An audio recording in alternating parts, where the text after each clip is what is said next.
Dans les livres d'histoire, on croise des rois, des empereurs, des explorateurs, mais rarement des reines, des guerrières ou des savantes. Pourtant, elles ont existé, elles ont changé le monde, et bien souvent, elles ont été effacées. Dans La Reine des Reines, je vous raconte l'histoire de ces femmes oubliées qui auraient mérité un trône dans nos mémoires.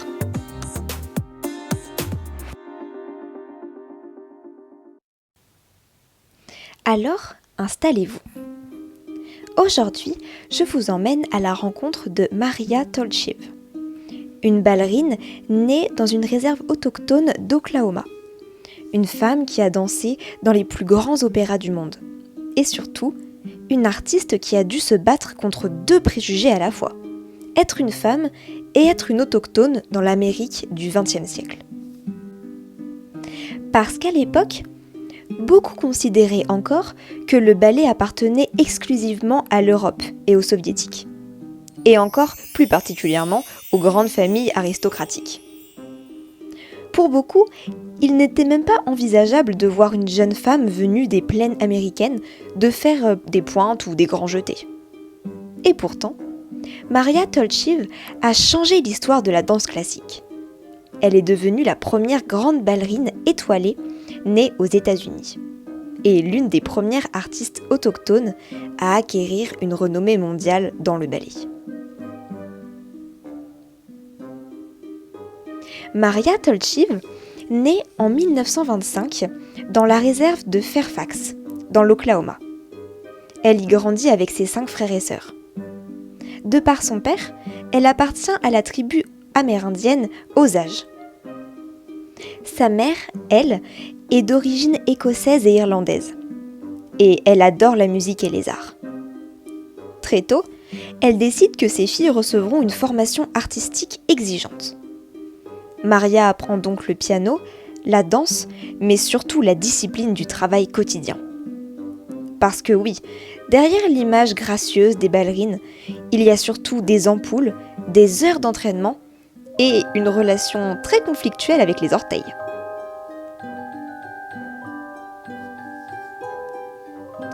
Dans les années 1930, la famille déménage à Los Angeles pour permettre à Maria et à sa sœur de suivre une meilleure formation artistique. Maria étudie avec plusieurs professeurs réputés. Et très vite, une évidence apparaît. Elle est douée, très douée, exceptionnellement douée.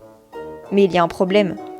Dans le monde du ballet américain, son nom de famille dérange. En effet, Tolchiv sonne trop ethnique, trop autochtone selon de nombreux producteurs et critiques de l'époque. On lui conseille alors de changer de nom et de prendre, par exemple, un nom russe. Parce qu'apparemment, au milieu du XXe siècle, on ne pouvait pas être une grande ballerine sans avoir l'air de sortir d'un roman de Tolstoï. Mais Maria refuse. Elle préfère garder son nom dont elle est très fière.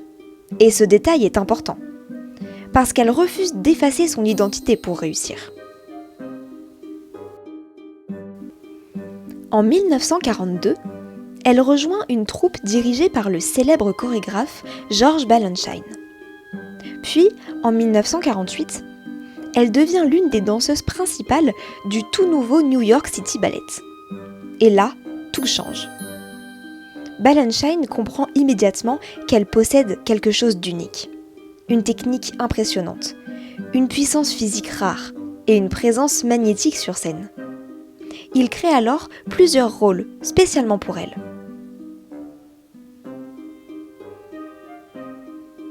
En 1949, Maria Tolchiv interprète The Firebird. Pour les non-bilingues comme moi, cela signifie l'oiseau de feu. Et c'est un triomphe. Le public est fasciné par sa grâce, époustouflé par son talent. Elle devient une star internationale. Et ce succès change profondément la place du ballet aux États-Unis. Parce qu'avant cela, beaucoup considéraient encore que les Amérindiens ne pouvaient pas rivaliser avec les Européens, surtout dans le domaine de la danse classique. Mais Maria Tolchiv est une preuve vivante du contraire. Maria n'est pas militante au sens propre du terme.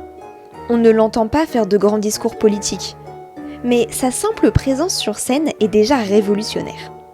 Rendez-vous compte un peu, une femme autochtone, au sommet d'un art considéré comme élitiste et européen, c'est une avancée inédite. D'autant plus qu'à l'époque, les représentations des peuples autochtones dans les médias américains sont souvent très caricaturales. Maria Tolchiv casse les clichés simplement en excellant dans son domaine. Mais derrière le glamour, les plumes et les paillettes, il y a une discipline extrêmement dure. Le ballet professionnel est très intense physiquement, voire brutal. Les blessures sont fréquentes, les répétitions interminables et la pression est constante. Maria est connue pour son perfectionnisme et aussi pour sa capacité à travailler énormément. Vous savez, un peu le genre de personne qui transforme un « on va le refaire juste une fois » en 3 heures de répétition supplémentaires. Maria épouse George Balanchine en 1946. Et vous imaginez bien que leur relation attire énormément l'attention, notamment des médias. Mais le mariage finit par se détériorer. En effet, Balanchine reste extrêmement absorbée par son travail, et Maria veut aussi exister en dehors de son rôle de muse qui sait faire du ballet. Ils divorcent donc en 1952. Mais artistiquement, leur collaboration et leur mariage restent historiques. Maria Tolchiv est partout, à Paris, à Moscou, à Copenhague ou encore à Berlin. Elle devient l'une des plus grandes ballerines de son époque. Et surtout, elle contribue à faire du ballet américain une référence mondiale. Avant elle, les États-Unis importaient surtout des talents européens. Après elle, l'Amérique commence à produire ses propres étoiles. Après sa carrière de danseuse, Maria se consacre à l'enseignement. Elle cofonde le Chicago City Ballet et travaille pour rendre le ballet plus accessible aux jeunes générations. Elle défend aussi la reconnaissance des artistes autochtones dans les arts classiques. Parce qu'elle sait ce que cela signifie, entrer dans un monde qui vous considère comme pas à votre place. Au fil des années, Maria Tolchiv reçoit de nombreuses distinctions. Elle est reconnue comme une pionnière du ballet américain, une icône culturelle autochtone et bien sûr une immense artiste du XXe siècle. Elle meurt en 2013, à l'âge de 88 ans. Mais son héritage reste immense. Aujourd'hui encore, elle inspire des générations de danseuses. Et pas seulement des danseuses de ballet. Parce que son histoire parle surtout d'identité, et de nombreuses personnes se retrouvent dans son discours.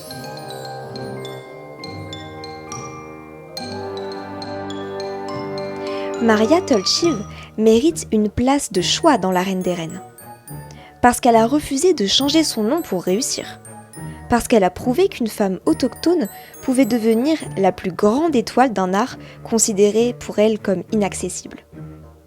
Et parce qu'elle a transformé la scène en espace de représentation.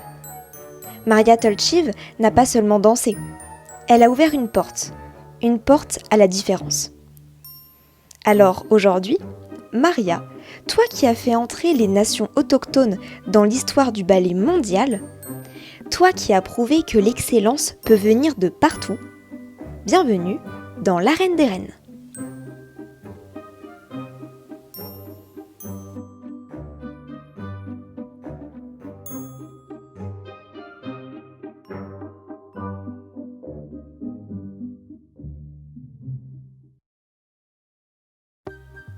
Merci d'avoir écouté cet épisode.